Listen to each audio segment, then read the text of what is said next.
ازيكم عاملين ايه؟ يلا نعمل مع بعض النجريسكو بطريقة سهلة جدا وبسيطة. وهنعمل النجريسكو الأصلية، مش هنضيف فيها أي افتكاسات ولا أي اختراعات. سهلة جدا لأي حد لسه مبتدئ يعرف يعملها، ما فيهاش أي صعوبة خالص.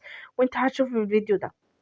أنا معايا صينية حطيت فيها شوية زيت، مرضتش أحط سمنة، عاوز أحط سمنة حطي، بس أنا اكتفيت إن هيبقى فيه سمنة كتير في البشاميل، فما حبيتش ايه ان انا نضيف سمنة كمان على البصل. فحطيت شوية زيت وحطيت فيهم بصل مقطعاه، الكمية قد ايه على حسب الكمية اللي عندك من الفراخ اللي انت عايزة تعمليها. عايزة تكتري الحشو كتري البصل، عاوزة تقللي البصل براحتك. انا حطيت حوالي 4 بصلات كبار مفرومين ناعم، عايزة تعمليهم جوليان اعمليهم، اللي هو متقطع شرايح براحتك.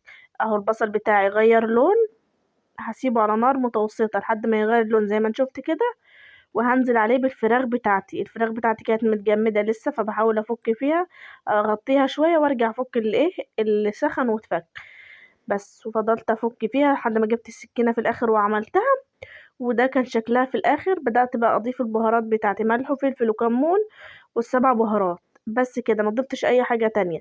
البهارات تاني ملح وفلفل وكمون وال7 بهارات، وهنقلبهم ونضيف شوية مية سخنين عشان تستوي معايا بسرعة وما تشطش مني وما تبقاش متفلة. تمام، لازم عن شوية المية دول وهنسيبهم بقى على نار هادية لحد ما تستوي الفراخ خالص. الحلة دي هنحط فيها ايه؟ انا مستنية المية اللي فيها تنشف عشان خاطر دي اللي هعمل فيها البشاميل. يبقى احنا عملنا الخلطة اللي هنحطها جوه وسيبناها تستوي على النار هادية. هنا هنعمل مع بعض البشاميل. حطيت معايا كمية السمنة. كمية السمنة قد ايه؟ هتعملي كوباية دقيق هتحطي على قصتها كوباية سمنة. عايزة تحطها سمنة على زيت حطيها، عايزة تحطها زبدة على زيت حطيها، عايزة تحطها سمنة بس حطيها انت وراحتك. انا حطيتها سمنة. تمام.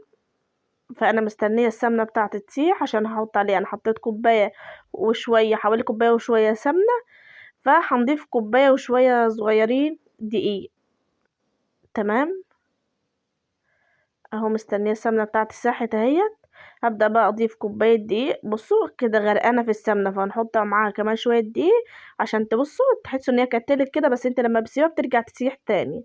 هقلب تقلبتين كده لحد ما الدقيق بتاعي ريحته تطلع. وبعد كده ايه، اضيف اللبن بتاعي. عايزه تضيفيه مره واحده ضيفيه، واحده واحده ضيفيه. انا ضفته مره واحده. وهنرجع تاني نضيف ميه، لان البشاميل اللبن بتاعي كان شويه، فهنضيف ميه. عايزه تضيفي على اللبن شوربه، ضيفي شوربه اللي هي المرقه دي، شوربه فراخ، شوربه لحمه، اي شوربه عندك عاوزه تضيفيها ضيفيها. فانا حطيت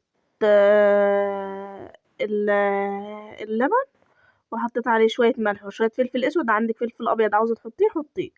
بس هنا القوام بدأ يتقل معايا اهو، ببدأ اقلب واشوف القوام بتاعي لحد ما ايه، ما تطفيش عليه هو تقيل قوي، لانه انت هتسيبيه لسه شويه فهيتقل ازيد. بس انا مش عاوزاه تقيل خالص، انا عاوزاه يعني ايه، لا هو لا هو.